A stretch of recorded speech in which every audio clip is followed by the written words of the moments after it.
You don't want to be like this. This is disgusting. This is awful in every way. If I could kill it, I would. But I legally can't. But I've considered it. We first encounter Isha during episode 2's opening music montage, as she's running from 3 of Cross's henchmen trying to abduct and force her into factory labor. With Silco's death, the Undercity has spiraled into a chaotic turf war between the remaining Cambaran factions, each scrambling for territory, resources, and dominance. Silco's regime was no stranger to exploiting children for labor in his grand resistance against Piltover's overwhelming dominance, but the current state of affairs has escalated that horror tenfold. The Cambarans aren't just unethically recruiting anymore, but abducting the unprotected straight off the streets to keep their supply chains and influence afloat. To them, Isha is nothing more than a commodity, a tool.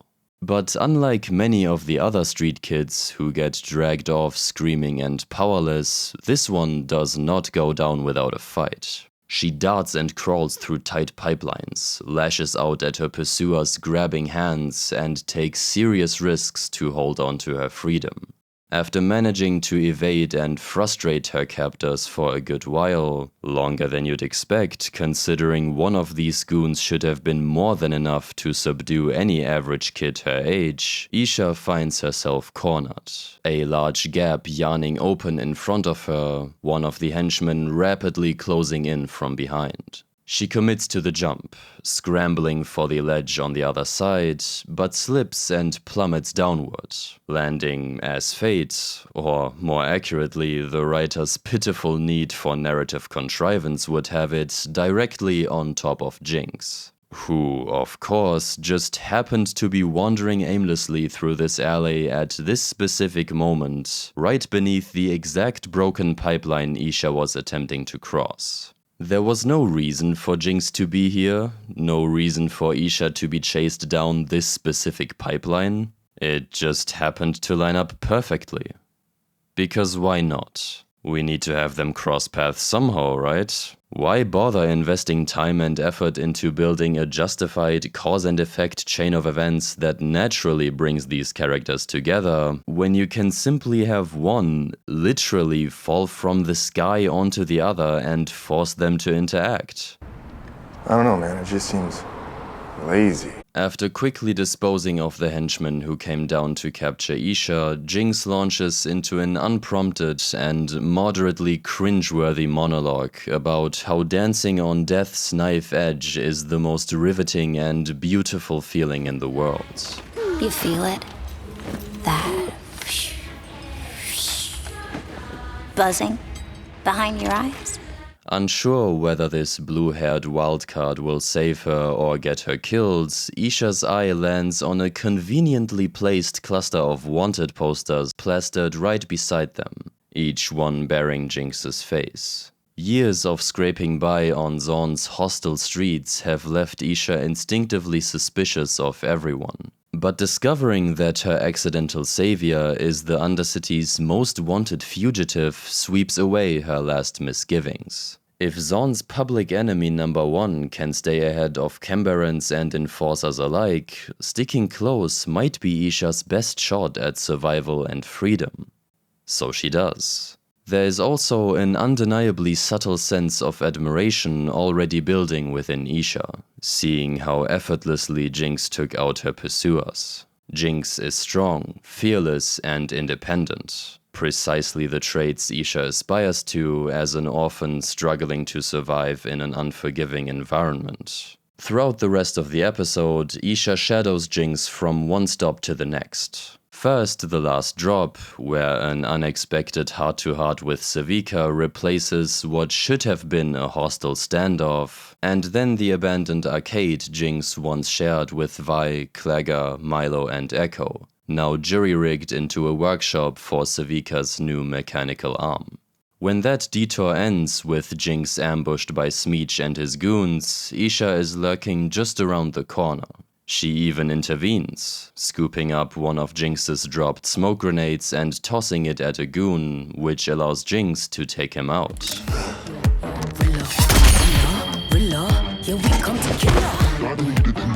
This marks the point where Jinx appears to take an initial liking to the courageous kid.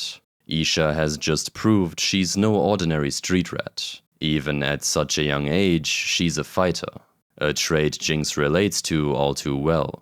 Moving into the back half of episode 3 set a few weeks later, we're told, without ceremony, that Jinx and Sevika have decided to let Isha tag along on their covert campaign against Caitlyn's strike team. The script never explains what prompted this mutual decision, or why Sevika, of all people, suddenly thinks dragging a mute street kid into this fight is a good idea.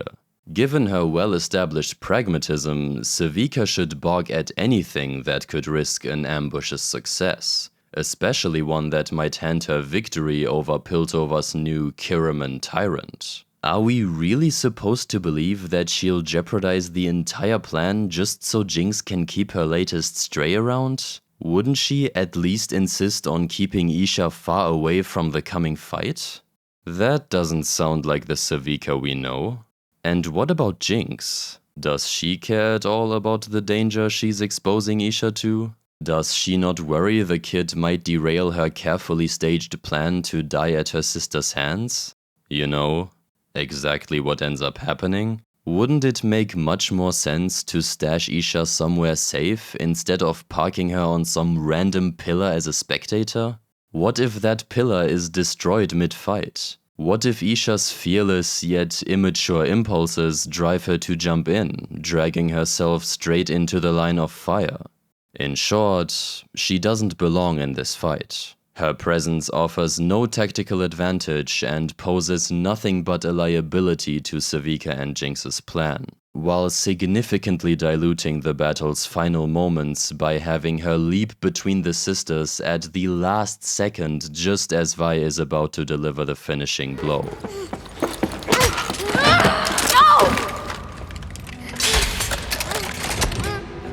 This single move not only saves Jinx's life, clearing the way for her to emerge as Zaun's banner of resistance, but also launches both Vi's and Caitlyn's Act 2 arcs by driving a wedge between them. Get away from her! Kate! Move! Kate! She's a child! What if you missed? I wasn't going to miss. What's wrong with you? I keep telling myself that you're different, but you're not. Had Isha not jumped in right here, had she not been in this temple at all, Vi would have killed Jinx, Sevika's plan would have failed, and Caitlyn and Vi would have returned to Piltover without incident. Ambessa, in turn, would never have leveraged Jinx's attack to convene an emergency session of Piltover's top houses and install Caitlyn as the city's new commander-in-chief. Piltover would have never invaded Zaun, and we'd be watching a very different story. The problem is obvious. Isha is nothing more than a plot device. Despite ample in-universe reasons to keep her well clear of the fighting, the writers park her on the sidelines, only to drag her in at the last second and drastically alter the story's trajectory. She serves almost zero narrative or character purpose up to that point, and besides my earlier drawn inferences, I can't tell you anything about her as a person. At its core, this moment is just a slightly less clunky version of the infamous Martha scene from Batman v Superman. A thinly motivated, poorly established element that crashes into the climax right before the killing blow and instantly rewires the stakes. Not because it logically belongs there, but because the plot demands it. How do we get Vi off her hellbent, but also hesitant, but also hellbent crusade to kill her sister? Well, just throw a random kid between them, that'll do it.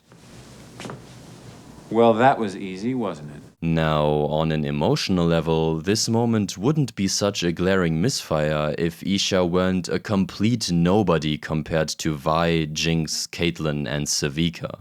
We've been following these four since the first act of Season 1, learning their strengths, flaws, hopes, fears, loyalties, and principles. At this point in the story, Vi has forced herself to give up on her sister for good and turn against her roots by joining the faction she had harbored nothing but contempt for throughout her entire life. She has lost so much of her old life that she now clings to Caitlyn more than anything else, to the point of being willing to kill her own sister. Jinx has fully embraced her chaotic persona to cope with the loss of Vi's affection and the self-inflicted loss of her second surrogate father. All the pain she feels and has repeatedly caused the people around her has driven her to seek death at the hands of her sister in this fight. Caitlyn is treading a dark path in her quest to avenge her mother, ruthlessly terrorizing the streets of Zaun. She is overwhelmed by the weight of responsibility her mother left behind, and is quickly losing all the compassion for Zaun's people that once defined her. And Savika, despite years of bad blood with Jinx, has chosen to align herself with the only person she believes can withstand Caitlyn's strike team and finish Silco's war for Zaun's independence. Despite the poor writing choices littered throughout each of these character arcs, their combined history and current motivations should make this 2v2 battle one of the season's most emotionally resonant scenes. And then the writers plop this barely familiar kid right into the middle of it. She suddenly becomes the pivot on which the entire climax turns, even though we know practically nothing about her and have had zero time to form any meaningful connection. Well, hopefully the remaining 3 episodes will give us more insight into her character. Otherwise, investing in her journey is going to be very difficult. We pick back up with Isha and Jinx in episode 4. After an absolutely mind-boggling writing choice in the form of a 5 to 6 month time skip that breezes past a truckload of worlds, plot, and character development. In those months, Piltover has solidified a full-scale military occupation of Zaun, triggering mass unrest, while Jinx has risen to prominence as a rebellious symbol, inspiring a growing Zaunite resistance movement. Most relevant to us, Jinx and Isha have, presumably, spent most of that time together, meaning their bond should be much stronger by now, which is where this scene comes in. Handlers, release your beasts! No! What are you doing? Show some effort! Isha and Jinx sit on the floor in Jinx's hideout, pitting their pet beetles against each other and pretending that they are giant monsters fighting in an underground ring.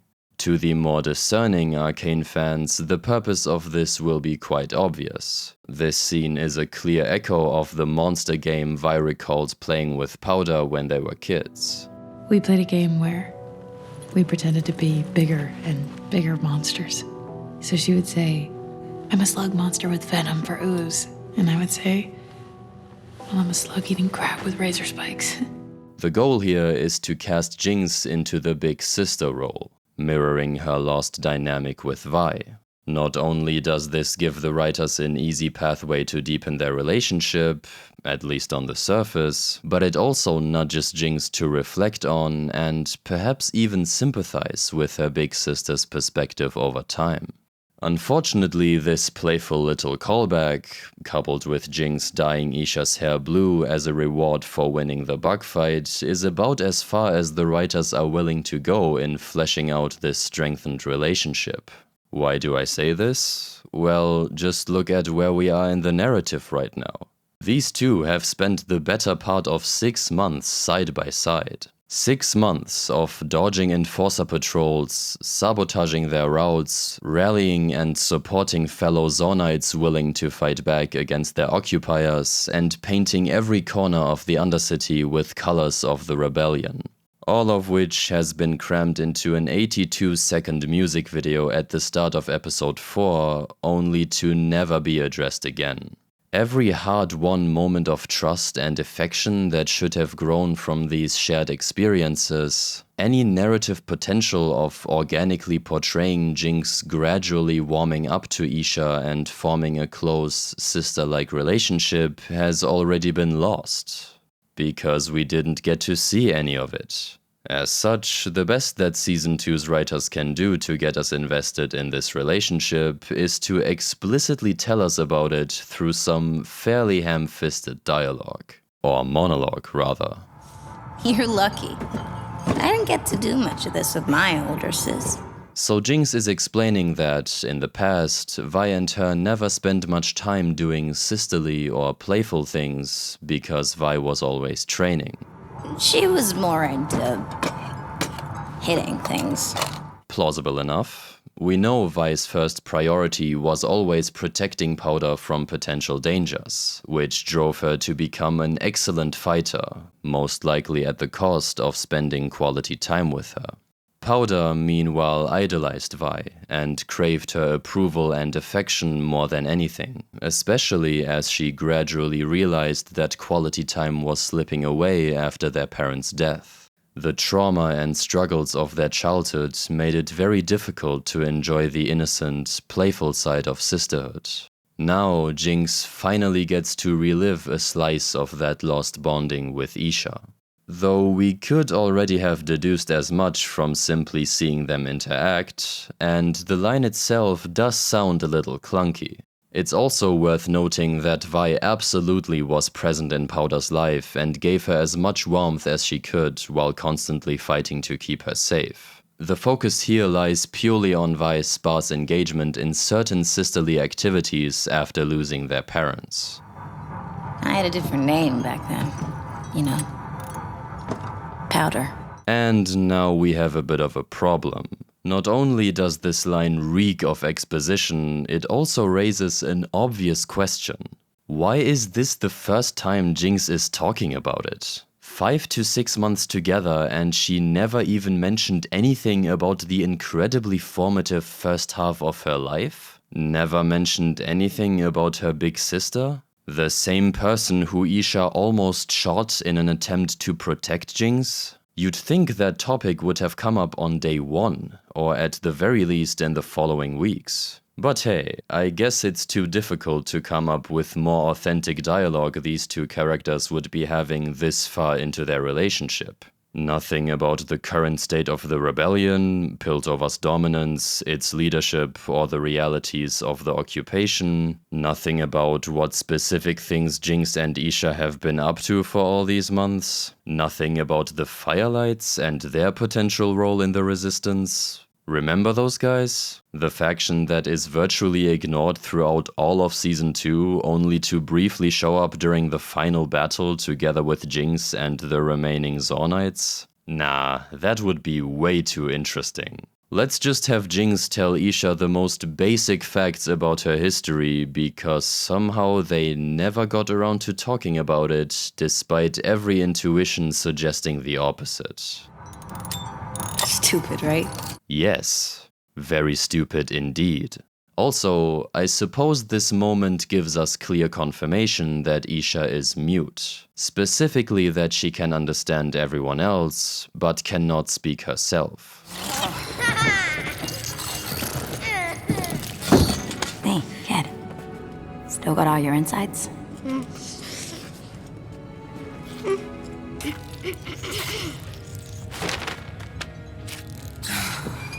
All right. Apparently, it wasn't enough for us to know close to nothing about her as is. The writers also chose to remove one of the few avenues she could have had to deliver any deeper insight into her character, her past, her goals, or her opinions. Almost as if they've deliberately hamstrung their own chances of letting the audience connect with Isha on a deeper level, keeping her closer to a silent mascot or cute companion rather than a fully realized character with a justified existence within the narrative.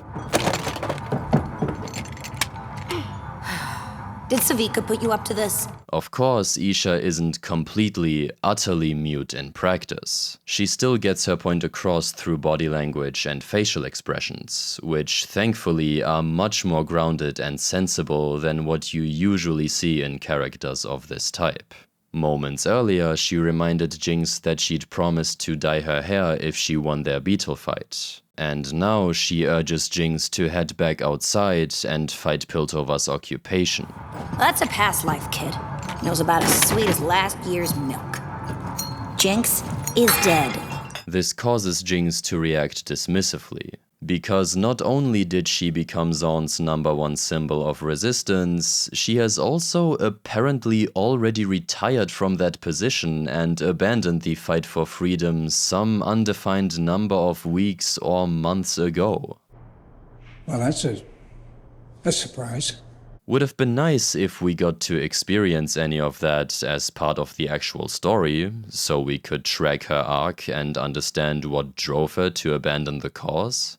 But I guess not. It's not like she's the central character this entire story is built around, so why bother fleshing out her perspective? Regardless, in spite of Jinx's unexplained fall from grace as Zaun's #1 freedom fighter, Isha is clearly determined to keep the rebellion alive. Which I suppose gives us at least a small sliver of depth to their dynamic. The two disagree on the very movement they helped spark. Jinx started the uprising with her and Sevika's paint bomb attack on Piltover, and Isha followed her lead every step of the way. Now Jinx calls the resistance a past life, while Isha's resolve seems to have grown stronger than ever. I say seems to because we have no way to know for sure how her perspective has changed over time, since, again, we didn't get to see any of it. In any case, with Jinx dismissing the idea, Isha decides to take matters into her own hands, bringing us to the next scene. We open on a queue of Zaunites, who are being funneled through one of Piltover's newly built checkpoints. Ambessa's right-hand Rictus scans the line, yanks out a Jinxer, and uses him as a scapegoat to sneer at the distressed crowd for following a symbol who has abandoned them in their fight for freedom and hasn't shown her face in months. She hides while you suffer, and yet you refuse to hand her over!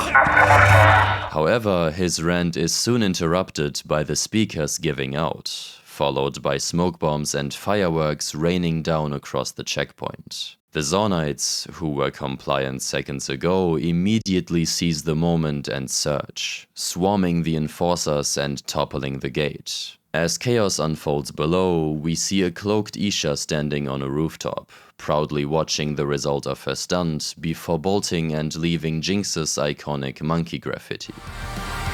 Jinx. And with that, in about 90 seconds of screen time, Isha has engineered a flashy stunt that drags Jinx back into the spotlight and re-energizes Zaun's appetite for open resistance. Now, what are the problems with this? Well, for starters, it's kind of a stretch that Isha is able to pull this off all on her own.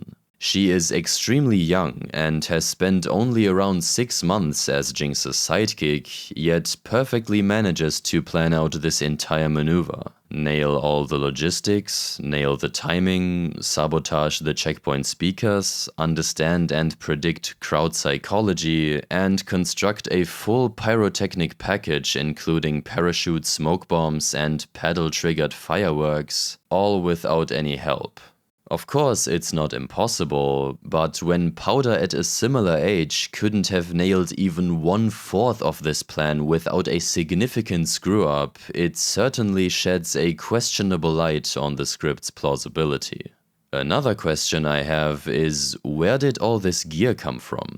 And when did Isha build it without Jinx or Sevika noticing anything? It's later revealed that neither of them had any idea that Isha is behind this stunt. But how would Jinx in particular not notice Isha working on any of this? I guess she just didn't. But I am far more concerned with something else, which might not be that noticeable at first glance, so let's take another look at what actually happened here. Isha just incited a spontaneous riot against Rictus and a platoon of heavily armed enforcers. People who have shown zero hesitation brutalizing Zaunites since the occupation began.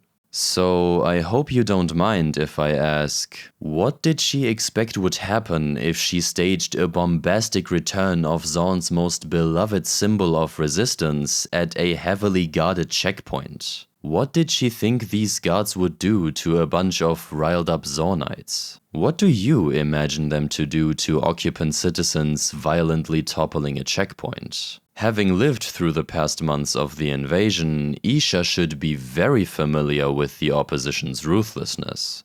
I think you know where I'm going with this. Isha just sentenced all these Zaunites to either an indefinite stay in Stillwater or an unceremonious death by an enforcer's bullet. Thanks to her gross recklessness, all those people she goaded into that brawl are likely to meet a very ugly end. And yet, Isha is looking down proudly at the violence she just unleashed. Unless, of course, every enforcer on duty is an incompetent buffoon who politely allows themselves to be steamrolled by an unarmed mob. Which is exactly what happens, because God forbid we have Isha make any consequential mistakes. God forbid we have her be responsible for the death of multiple Zaunites and have her grapple with that guilt. God forbid we make her a flawed, interesting character with her own internal arc. Oh, and that one poor Jinxer who Rictus plucked from the line? He gets taken in, arrested, and brutally tortured for information on the Resistance. So, yeah, great job on that, Isha.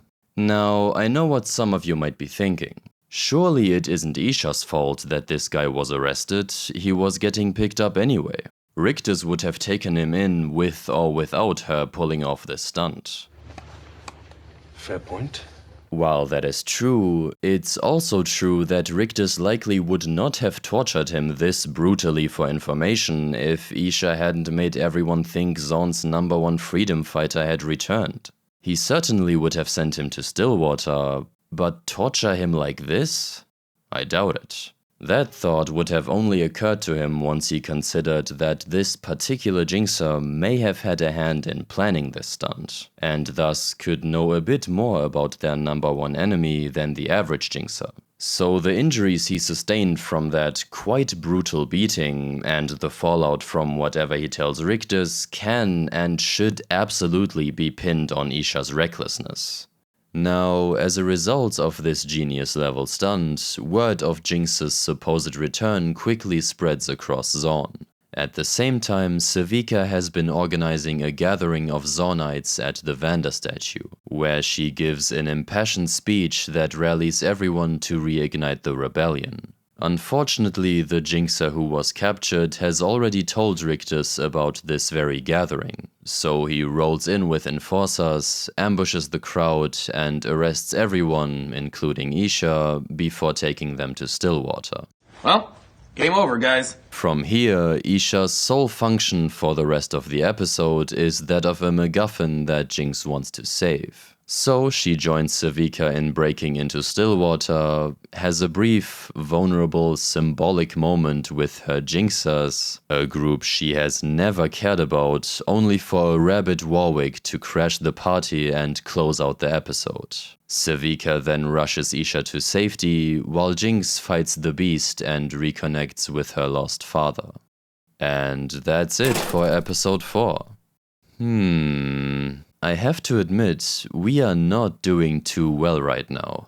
Then again, we still have Isha around for 2 more episodes, so hopefully it gets better from here. No, it doesn't. Moving on to episode 5, Isha's involvement is once again entirely confined to a tag-along for Jinx on her mission to find and confront her monstrous, feral, loose cannon killing machine father together with Vi. This is where I lost him. It seems that Jinx is having a hard time deciding whether or not she actually cares about Isha's safety. Last time she wanted Isha nowhere near Warwick because he's obviously incredibly lethal, especially to a child who can barely defend herself. She has also previously stated that she doesn't want to lose the friendship she has with Isha. But I got something going now. A friend. And I don't want to mess it up. Now, one episode later, she shows little to no regard for the danger she's putting Isha in, despite having absolutely nothing to gain from her company. At worst, she presents a liability that could easily cause things to go terribly awry. Sound familiar to anyone? Well, who cares? The script has a lot to gain from her inclusion, as we'll come to find out, so character consistency can take another day off, I guess. I also guess Jinx assumes that because she had one brief moment where she got through Vanda, that he can't pose a threat to Isha anymore. Oh, that's stupid. So, what does Isha have to contribute here? When Jinx and Vi's incredibly petty, poorly written argument turns into a physical brawl, Isha jumps in and bites Vi. Vi instinctively slaps her away, which causes her nose to bleed. Now that's unfortunate. Naturally, this nosebleed leads Warwick to pick up their trail and charge towards them, which sets off the rest of the confrontation and its hasty resolution in the form of a cinematic slow-motion style montage of Vi fighting the beast that ends with a heartwarming family hug. Obviously, this payoff is rushed and thin on its own terms, but what really sticks out is how out of place Isha feels here. Despite this being the second to last episode she appears in, we still know staggeringly little about her. Yet she's now present for what could have been the most emotionally potent payoff in Arcane's entire story. She does not deserve to be part of this reunion. Nothing in the known universe will ever convince me that she belongs in this shot. So, is there anything else Isha brings to this episode? Well, sort of. She nudges Vi into reflecting on her relationship with Jinx when Vi sees Jinx tending to Isha like she once tended Powder. Hey, kid. Still got all your insides?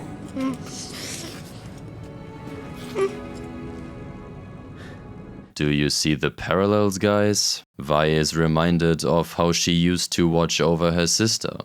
Anything beyond that? Not really. It's almost entirely surface level. Isha is framed as a highly capable, fight-forward strategist with even more drive than Jinx, enough to be the sole force that pushes her back into the Resistance, which is miles away from who Powder was. Whereas Jinx pays little regard to Isha's safety and has no qualms taking her on extremely dangerous missions, Vi used to take a far more protective approach with Powder. Beyond a first glance, this parallel is non-existent. So, to recap, Isha has no justification, neither in character motivation nor in meta-level necessity, to be present in this confrontation between Jinx, Vi, and their lost father. Her sole purpose is to bleed and put Warwick into a rampage so we can get a climactic Vi versus Warwick set piece. She's here to grease the wheels of superficial drama and convert what could have been a slower, somber, character-focused reckoning into an action-packed, slow-mo heavy League of Legends cinematic. Alright, that's episodes 2, 3, 4, and 5. The show has gone through about 80% of Isha's journey and still has very little to show for it. But hey, perhaps episode 6 will compensate for the severe neglect her character has received so far. Right? No, it doesn't. We pick back up with Jinx, Vi, Warwick, and Isha as they make their way to Harold Victor's messianic sanctuary. I'm calling him Harold Victor very deliberately here, because this guy is markedly different from the character he was in Season 1, but that's a discussion for another time. Before they are allowed to enter, Huck demands they leave their weapons behind. Both Vi and Jinx comply, and the group is let in. Not sure what Huck was thinking about the hulking, cloaked werewolf creature right behind them, but I suppose living beings, no matter how obviously lethal, don't count as weapons. What? Oh, those gigantic metal claws? Yeah, those also don't count as weapons. Vice gauntlets do, but those don't, because those are part of Warwick's actual body, you see. Makes enough sense, right? No? Before Isha follows after them, we get this quick beat of her side-eyeing Vice gauntlets on the ground, still holding the Hextech gemstones. She figures they might come in handy later and pockets them off-screen. Quick correction, we actually do see Isha put the gemstones into her pocket right as she runs past Jinx and Vi. So it does happen on screen. Anyway, here's another flaw with this scene. I guess Vi doesn't care about leaving behind this incredibly valuable energy source, never mind just leaving her gauntlets laying there out in the open. Would have been pretty awkward if some random guy walked up, put them on, and walked away. Maybe she just forgot. Yeah, that makes sense. So our 4 characters step into the sanctuary, or village, or cult estate, or whatever you want to call it. However, it's only a few seconds later that Warwick is startled by the sounds of a nearby smithing station, which in turn startles the bystanders. This prompts Isha to rush in front of him and protectively throw her arms up while giving Victor's followers a stern look. Quick reminder. This is the same character who was nearly killed by Warwick just earlier that day. You'd think a near-death experience as terrifying as that would leave a lasting impression on someone her age. One that should take at least a few days of spending time around a peaceful, non-hostile Warwick to wear off. But I guess the show isn't interested in exploring any potential internal struggles she might be dealing with. Even though this would be a great opportunity to do just that. Vi and Jinx aren't scared of Warwick, so Isha isn't scared of him. Even though he can clearly still lash out and is still a threat, yes, even to Isha, she has overcome all the fear and caution any young child would have developed going through what she did, and is instantly there to protect her newfound friend from... what exactly? None of Victor's followers have moved even an inch toward him or shown the slightest sign of aggression. Most of them are startled and frozen. So why does Isha feel the need to shield a walking killing machine from a bunch of pacifist cultists? Is it just to give us another demonstration of how courageous and good-hearted she is? How she has already grown a closeness to the man inside the beast that killed dozens of enforcers and fought Jinx in episode 4 and nearly killed her in episode 5? Well, I guess so. Sure, why not? Now, before the final showdown between Warwick and Ambassa's army, we only have 2 more Isha moments to cover. The first is a very short, friendly exchange she has with Warwick as Herald Victor is trying to heal him. She brings him some picked fruit, smiles, and he glances at her calmly, as though he is warming up to her. The only thing this tells us is that their dynamic has improved and that Isha isn't afraid anymore. Which, again, would have been far more appropriate if she had previously struggled to overcome her fear of him. The second moment happens right before the climax, with Jinx sitting high up on an outpost tent and scoping out the sanctuary. Isha runs up to her and hands her pawpaw, which she managed to steal back from wherever Huck stored it. I knew you could get it. I guess these followers of Victor either aren't all too observant or don't care about the safety of their sanctuary all that much. With proper security measures in place, things might have gone very differently. Jinx then says to Isha that she spent the past few days thinking about their relationship and what she means to her. Had some time to think lately. Huh, interesting. Will we finally get some more insight into their relationship? Sure, it's most likely just expository dialogue, monologue, but it's still better than nothing. Ever since you dropped into my life, it's like I put on glasses. Except I can't tell whether everything's blurry or clear. Want to hear a dumb joke? Wait. Hold on. That's it? That's the great epiphany Jinx came to after taking some time to think, whatever the hell that means? So, her perspective changed in some unspecified manner after befriending Isha, and she is unsure whether that change aligns more with reality than the perspective she held before? Is that seriously all we're gonna get? Alright, well, fuck me, I guess. God, this is even worse than episode 4. I didn't get to do much of this with my older sis. She was more into hitting things. I thought I was rid of her for good, but, you kind of remind me of her. What the fuck is this? Alright, guys, this is it. Are you ready for Isha's final heroic act of sacrifice? You better be, because it's all we have left for her. God damn, this is gonna be rough. We are now at the end of the episode, where a massive battle is taking place in the middle of a burning sanctuary. Warwick has already killed Rictus and is tearing through Ambassador's soldiers, while Vi, Kate, and Jinx struggle to hold their own in the crossfire.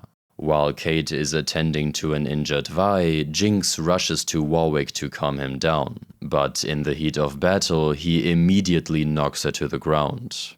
Isha, who seems to be standing there in shock ever since the battle started, sees her best friend lying on the ground in pain and, with all hell breaking loose around her, decides to put an end to Warwick's rampage. Specifically, she decides to kill him. She plans to do this using the 2 gemstones she pocketed earlier to supercharge Jinx's gun, which she is going to pick up from the ground in the middle of a tumultuous crowd of fighting soldiers while making her way toward Warwick. She will then aim the gun straight up at him and blow both of them up in a massive hextech explosion.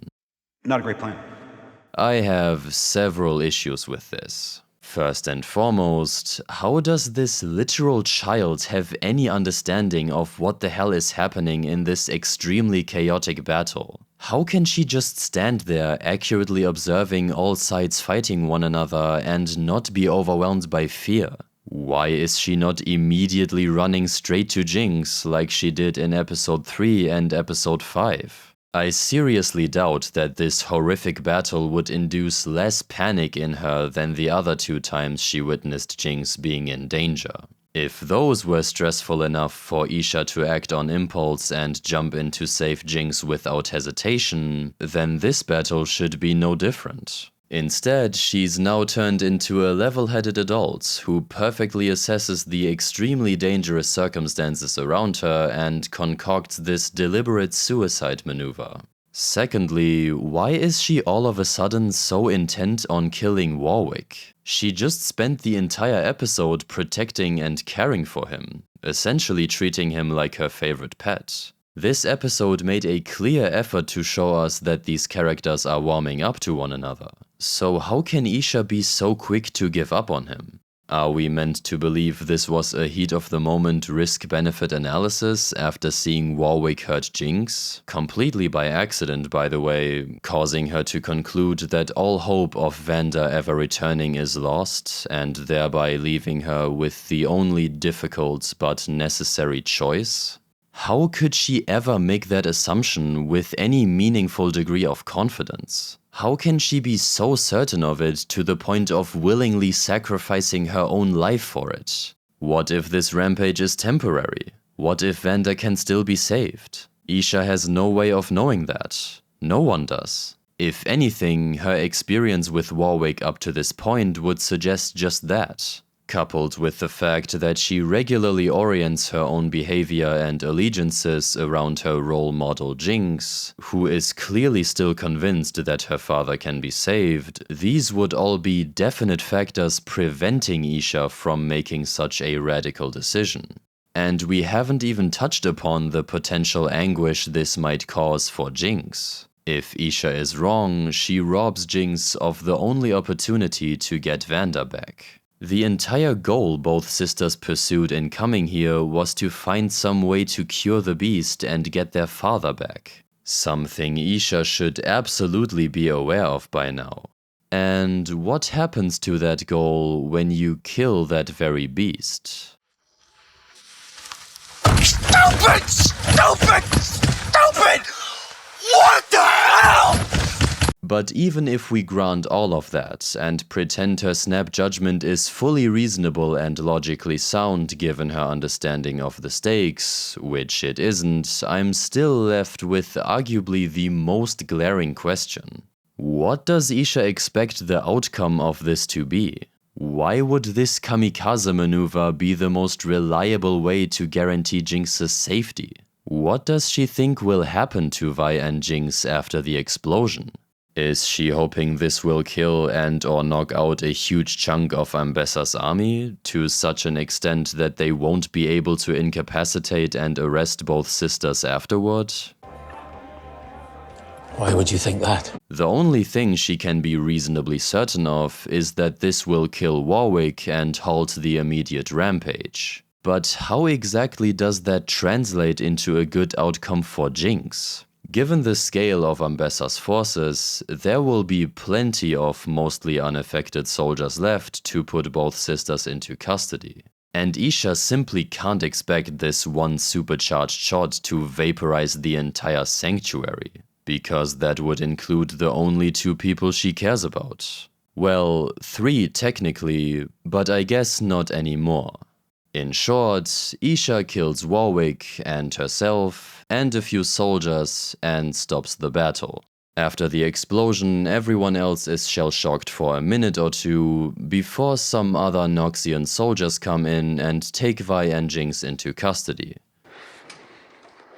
Are you fucking kidding me? What the fuck's the point? What does this even achieve? All this does is kill Isha, kill and injure a few dozen Noxian soldiers, likely kill Warwick, and with him any chance of saving Jinx's father, while delivering Ambessa, Jinx and Vi on a silver platter. What this seems like to me is that Isha didn't think about anything before deciding on this maneuver. However, if she did, we are dealing with a serious lapse in her judgment and her values, which does not bode well for any conclusions we can draw about her character. Especially so once you consider that Isha's death would on its own cause Jinx serious emotional anguish, which I suppose Isha either ignored or was fine with as well.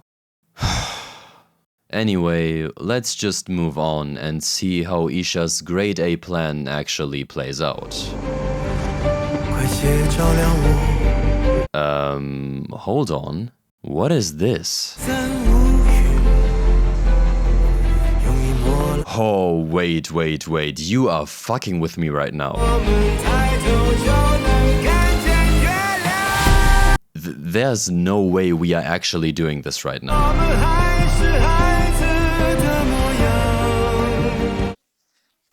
I can't believe this is happening. How fucking lazy can you be? You don't get to do this now. You don't get to speedrun all the heartfelt history and all those moments of intimacy and friendship seconds before Isha blows herself up, hoping the audience gets a last push to actually give a shit about this mute, shallow, and frankly boring as fuck prop of a character. You even have her shed a tear while running to her death, as though she's reminiscing about all the good memories she's made with Jinx over these past 6 months. I'm sorry, writers, you may not remember this, but we didn't get to see any of this. We didn't actually get to experience any of those bonding moments as they happened. Remember? You chose to skip all of that. Why would you expect a few flashbacks of Isha and Jinx goofing around to make up for all the development you withheld from her this whole time? How do you expect me to feel anything in this moment, especially while I'm in the middle of questioning how ridiculously easy it seems to be for Isha to reach Warwick? Seriously, it's just kind of unbelievable how effortlessly this scrawny little girl manages to slip through dozens of fighting soldiers, pick up Jinx's gun, which just so happened to land in a particularly convenient spot, and finally shoot Warwick, all without facing any obstacle along the way despite the insane chaos around her. But I guess we already covered that, didn't we? Isha is just that good at everything she does, which is especially important if you want to write a compelling character. You have to make them extremely good at everything they attempt so that they are never forced to confront their flaws in any way. Because that makes a character boring and unlikable. The thing is, the writers knew exactly how much they messed up here. They knew they didn't put in the effort necessary to make the audience care about Isha as a character or as Jinx's new best friend. These rush-to-shit flashbacks are a blatant admittance of that fact. They didn't put in the work to develop their relationship, so now they have to hastily stitch together whatever emotional resonance they can, with whatever clunky methods are left, no matter how ham-fisted or sloppy in execution. Because they didn't care. They did not care. And that's basically it. That's basically all there is to say. All right? Pathetic is really the only word that comes to mind. And that's it. Isha's dead. All that's left now is for the consequences of this moment to play out. Hopefully with positive implications for the one person Isha cares about more than anyone else. So let's see. What did Isha achieve with this heroic suicide stunt? The explosion killed maybe around a few dozen of Ambassador's soldiers, while Vi and Jinx were knocked out since they, luckily, were a few feet short of the lethal radius. Not sure how Isha could have known this beforehand. She's clearly never seen multiple gemstones being used like this before, so how could she even know that this explosion wouldn't just blast through the people she cares about? I know this is a crazy hypothetical, I know, but what if this explosion just happened to be a little bit bigger? What if it was a little bit stronger? What if this blast didn't knock Jinx and Vi out, but killed them? Everything would have been fucked. Anyway, what else? Warwick is not dead, actually. He was knocked out by the explosion, but he isn't dead. He will be dead very soon, once Herald Victor infects his mind with the hex core and turns him into one of his soldiers. At that point, any chance of Vander coming back will also be erased. So yeah, Isha couldn't even save Warwick from the fate of being used as Victor's puppet. Good job! Oh, right, and the explosion clearly did not defeat Ambassador's army or reduce their numbers to any significant degree. So if Isha intended this explosion to also weaken the Noxian forces, it didn't. This is proving quite fruitless. Well, not entirely. She did also manage to get a knocked out Jinx taken into custody and thrown into one of Piltover's prison cells. She also caused Jinx to fall into a devastating state of nihilism and depression that will ultimately bring her to the decision to end her own life.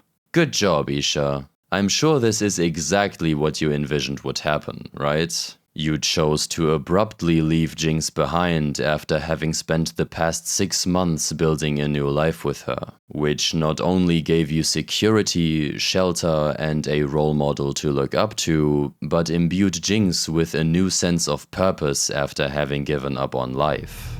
I got something going now. A friend. And I don't want to mess it up. Now that you are dead, she is right back to that state of pure misery and hopelessness you first found her in. All the light in her life has been extinguished, and there is no reason for her to continue. If you're here to kill me, make sure to finish the job. There's no good version of me. What are you gonna do? Break the cycle.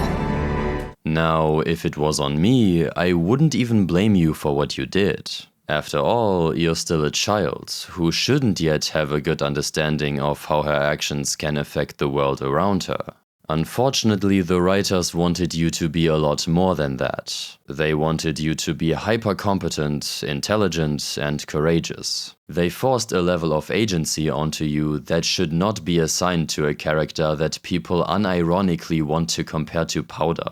Yet they apparently also wanted you to be stupid enough to go for this suicide stunt.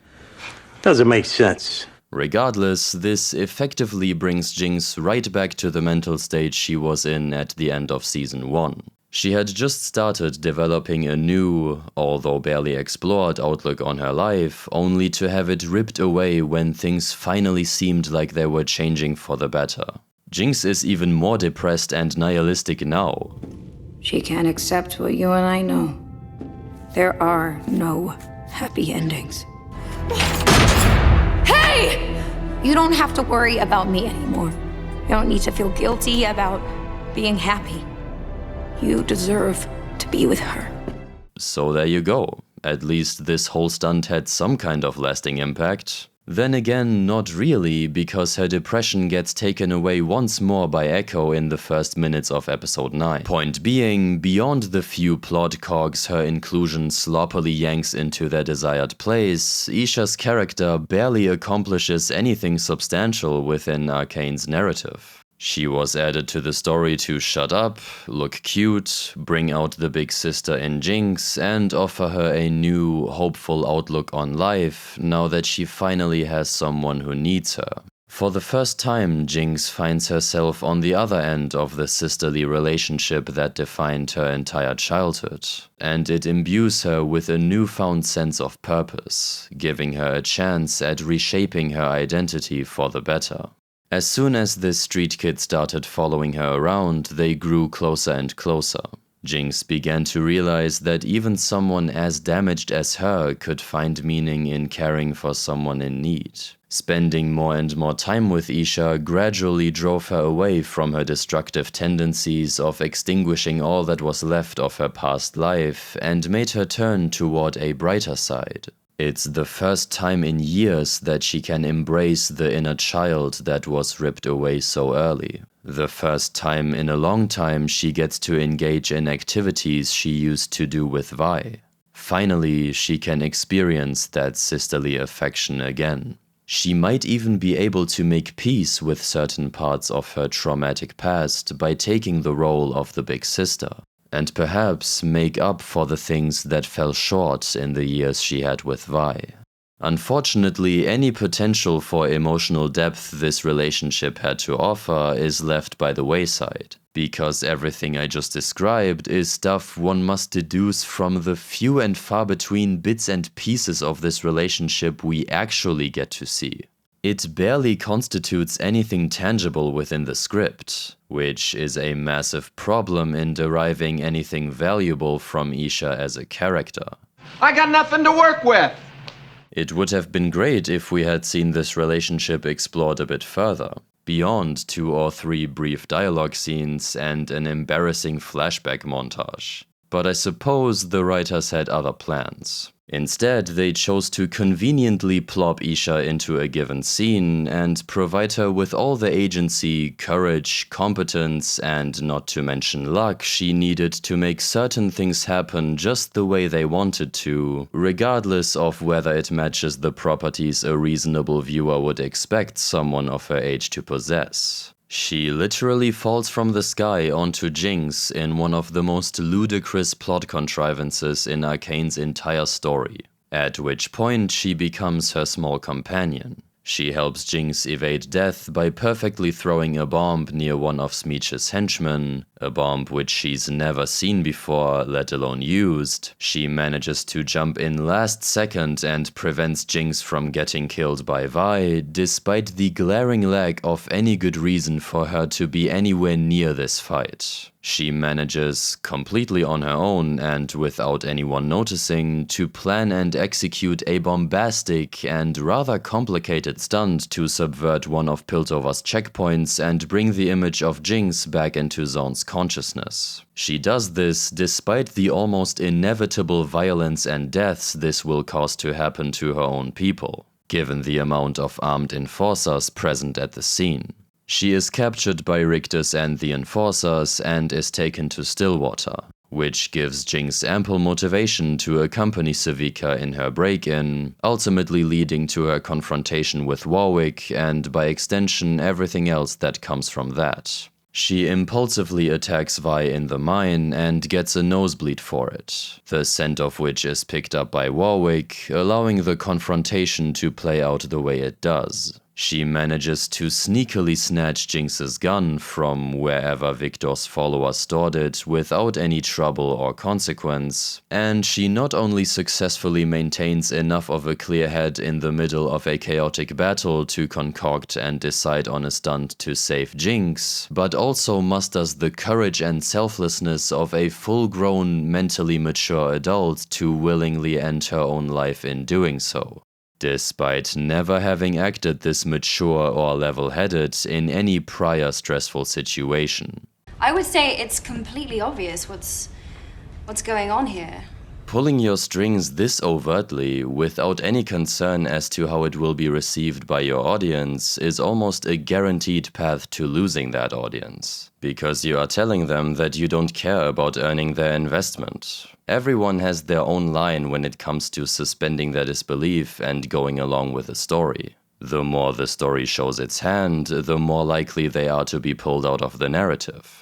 In regard to Isha, the writers had pretty much given up right from the start, though many viewers went along with it for quite a while, which can almost entirely be attributed to her superficial characteristics as well as her connection to Jinx. However, by the end of episode 6, that illusion should have been shattered for almost everyone. The writers showed us exactly how the magic trick worked, and either assumed we wouldn't notice, or couldn't have cared less if we did. Couple that with an otherwise poorly written, glaringly inconsistent character, and you have a surefire way to lose any and all investment in Isha. A hyper-competent, courageous, intelligent, and unusually mature child who is as selectively impulsive as she is level-headed, who wants to fight for Zorn's freedom while not giving a shit whether her actions will endanger civilians in the process, and seemingly only caring about the well-being of one singular person. She is unusually fearless for someone her age, throwing herself into dangerous situations without a second thought, and is less afraid of the bloodlusted wolf creature who almost killed her and Jinx twice than even teenage Vi would be. Frankly, you don't make sense. Despite how abnormal a temperament this is, we aren't given any explanation for what caused Isha to have such ridiculously high fear tolerances. We are simply meant to accept the fact that she is a child with less angst than most well-adjusted adults. An anomaly. An anomaly we simply have to accept, which I suppose isn't too hard in terms of suspending our disbelief. However, it's still an obvious case of lazy writing, because the writers are picking and choosing whatever childish properties they want Isha to exhibit, while discarding the ones that get in the way, all while providing no sufficient justification for why she has this unusual combination of traits, some of which contradict each other, mind you. You can't have it both ways, my dear. She is almost inhumanly selfless for someone her age when it comes to Jinx, yet also doesn't seem to care whether her actions endanger the lives of her fellow Zornites so long as it furthers her own goals of rebellion. She is highly competent in building and using Jinx's gadgets to the point of being much more apt at it within 7 months of knowing Jinx than a similarly aged Powder ever was. She acts impulsive in many situations, especially in the form of protecting Jinx, but in the most stressful, most dangerous situation she's likely ever encountered in her life, that impulsiveness is suddenly replaced by an incredible ability to strategize on the spot, as well as a wholehearted contentment with losing her life in order to maybe, potentially, perchance, create a positive outcome for Jinx. This is a mess. Of course, there are plenty of things we could have done to fix Isha's character. First and foremost, we should have spent more time seeing her bond with Jinx, either by working together to overcome challenges or by spending quality time. Have their relationship tested, strained, show us where their personalities and interests clash and where they harmonize. Give us some interesting exchanges instead of Jinx monologuing for 90% of them while Isha just sits there listening. Here's an idea. Maybe don't make Isha mute for fuck's sake. That way it would be much easier to meaningfully explore her character traits, her worldview, her goals, and her past. And maybe, just maybe, don't skip past all 6 months of Piltover invading Zorn, during which all this supposed character and relationship development occurred. Even employing just half of these suggestions would have done a much better job of making me care about Isha's stupid suicide run. As it stands, however, you cannot expect me to care about her the same way I cared about Milo and Clagger or any semi-prominent side character in Season 1. No matter how many flashbacks you show me, no matter how much you have Jinx monologue about what she feels about Isha, no matter how much you try to present this final sacrifice as an incredibly tragic yet heroic moment that concludes her character journey and puts a premature end to the invaluable friendship her and Jinx shared. I just don't care. There is, however, a different element to all this that I've held off talking about so far.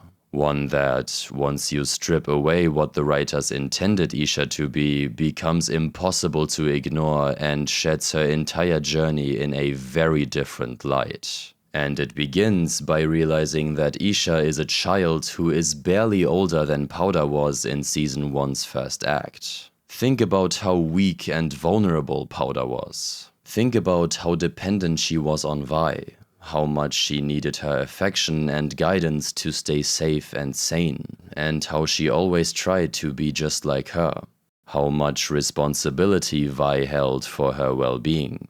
One day, a small innocent child who has spent years surviving on Zorn's streets is saved by an unhinged nihilistic terrorist. She immediately grows fond of her savior and starts following her wherever she goes. Over the coming weeks, she keeps helping her, emulating her, and growing more and more attached to someone who's not just a psychotic killer, but the biggest danger magnet in all of Zorn. She wants to be like this person.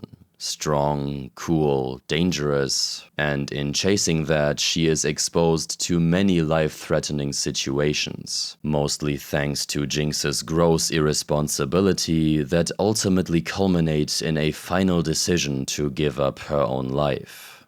This is Isha's reality. It's not pretty, not cute, it's deeply disturbing and tragic. There's no hard-won wisdom, no earned catharsis, not even a positive outcome for the sacrifice. Just a young, innocent life spent to prop up a much larger disaster and left by the wayside the moment the smoke clears. Everyone knows that Jinx was never fit to take care of a child. Not just because of her lack of any semblance of mental stability, but also her nihilistic outlook on life, which shows only the vaguest hints of weakening 6 months into her relationship with Isha, only to swing right back after she dies. She didn't even begin to really care about this girl until a couple of weeks in, by which point Isha had already become a cute little accomplice, joining in acts of terrorism that endangered herself and others thanks to the habits and behaviors Jinx imprinted on her. A naive, yet good-hearted and courageous kid attaches to someone who can't keep her safe, is thrust into the most lethal parts of that person's life, joins her on all kinds of dangerous missions, and narrowly avoids death multiple times, only to blow herself up in a fruitless attempt to protect her. What a bleak, horrific outcome for someone her age. And yet the writers still frame it as something positive and heroic. What's wrong with you? Could Isha's story have worked as a darker, more honest tragedy? Absolutely. But even if the Season 2 writers had the guts to tell that version, it's obvious they weren't going to give it the screen time, let alone the care it needed. As presented, the character is neglected either way. Which, as far as I'm concerned, is more than enough to conclude that the show would have done better not including her at all. Perhaps the most damning evidence of the writers not giving the slightest fuck about Isha, despite her repeatedly insisted upon importance to the narrative and Jinx's development, is the fact that she is not mentioned once by anyone after her death in episode 6. Neither Jinx, nor Savika, nor Vi even spare a single thought about Isha. It's like her entire existence has been deleted from the third act. Which makes sense, because that's what she was built to be from the start. A prop in a cute wrapper, exploited to hit predetermined plot beats without having to do the necessary work to earn them. Well, that's just lazy writing. Considering all this mountain of trash that makes up Isha's story, it's almost impossible to see her as anything but a victim. And harder still to pretend her inclusion in the trash fire that was Season 2 was anything other than a calculated shortcut. Now, as a final remark, before we close out this venture into the shallow depths of depravity and despair that is Isha's writing, I'd like to address the claim I made in the title of this video. There's no doubt that a good chunk, if not the majority, of viewers would argue the spot for Arcane's worst character belongs to Maddie, and not without good reason. In all honesty, she might very well be the most underdeveloped, tangled up, and directionless, useless afterthought of a character I've seen in quite a while. Moving through 3 very different, dissonant allegiances with each act, only to get an extremely unceremonious death and completely disappear from the story. She is a textbook example of an underdeveloped character, there's no doubt about it. So then, why is Isha still so much worse? Well, it all comes down to an aspect I like to call narrative centrality. For Christ's sake, how freaking pretentious is that? Yes, Maddie is a very shallow, very flimsy puzzle piece in Arcane's narrative. The quality of her writing is considerably awful, yes. However, she occupies such a minuscule role in the whole of Season 2 that her bad writing doesn't have any significant impact on its overall quality. In contrast, Isha is written as a linchpin of this season's most important story beats, making her poor writing and lack of characterization a lot more significant. She may be more likable than Maddie, which even that's debatable if you ask me, but she takes up significantly more space within Arcane's narrative, and thus has a far greater impact on the overall quality of Season 2. If Maddie was better written, the season would barely improve by any remotely measurable metric. With Isha, it's a completely different story. If she was an actual good character, Season 2 would be a meaningfully better piece of storytelling. It wouldn't be a masterpiece, it wouldn't reach the heights that Season 1 did, but it would undeniably move away from the pits of misery that it crashed this entire series into. So yes, Isha is and will remain, by any meaningful standard of storytelling, the worst character in the entirety of Arcane, and would undoubtedly be my first pick to represent the writer's general approach when it came to continuing the excellent story told in Season 1. And with that, my video comes to an end, which means it's time I address every single one of you who watched it all the way through. Thank you guys for taking the time to hear out my arguments. If you have any thoughts to share or criticisms to levy, either toward the points I've raised or how I presented them, I encourage you to do so. There will undoubtedly be a decent number of people not even halfway through the video rushing to the comments to drop a half-baked counterpoint or snappy remark, so any constructive contributions to the comment section are genuinely appreciated. That'll be all for now, and I hope to see you next time.